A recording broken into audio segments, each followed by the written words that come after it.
Why did construction on the Arc de Triomphe continue even after Napoleon was imprisoned?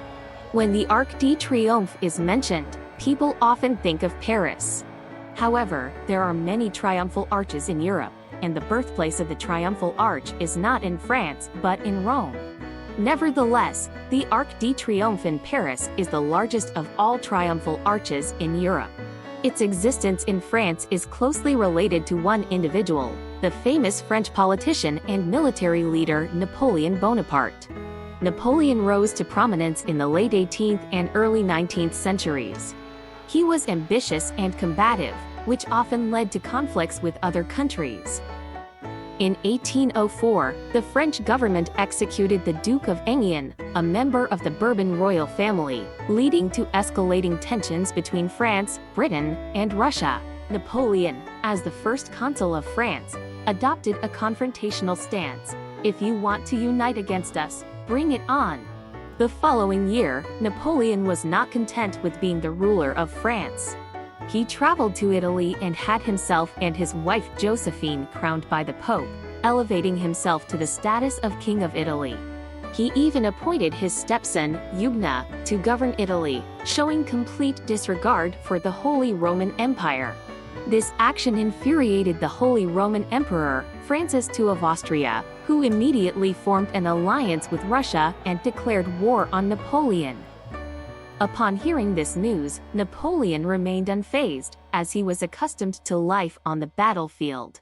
In December 1805, the Battle of Austerlitz began.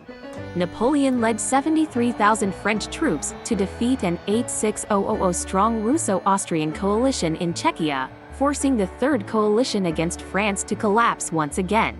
As a result, Emperor Francis II of Austria was forced to relinquish the title of Holy Roman Emperor. After this victorious battle, Napoleon was filled with pride, and he wanted to commemorate his achievements with a magnificent structure. The first scene that came to his mind was the many triumphal arches in Rome. Triumphal arches were built to welcome victorious soldiers, and usually have 3 arches. So, Napoleon commissioned the famous architects Jean Chelgrin and Raymond to oversee the construction of the Arc de Triomphe. Construction on the Arc de Triomphe began in 1806. Interestingly, there was a dispute between the two architects, which lasted for 2 years.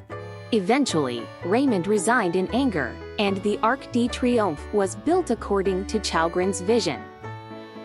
The Arc de Triomphe in Paris differs from the triumphal arches in Rome. It has only 1 arch and no columns, reflecting simplicity and grandeur. Unfortunately, Napoleon did not live to see the completion of the Arc de Triomphe.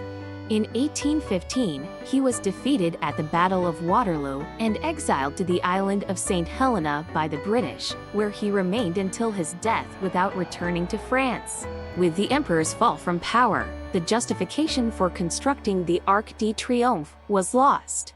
So construction was briefly halted, leaving the unfinished structure to weather the elements.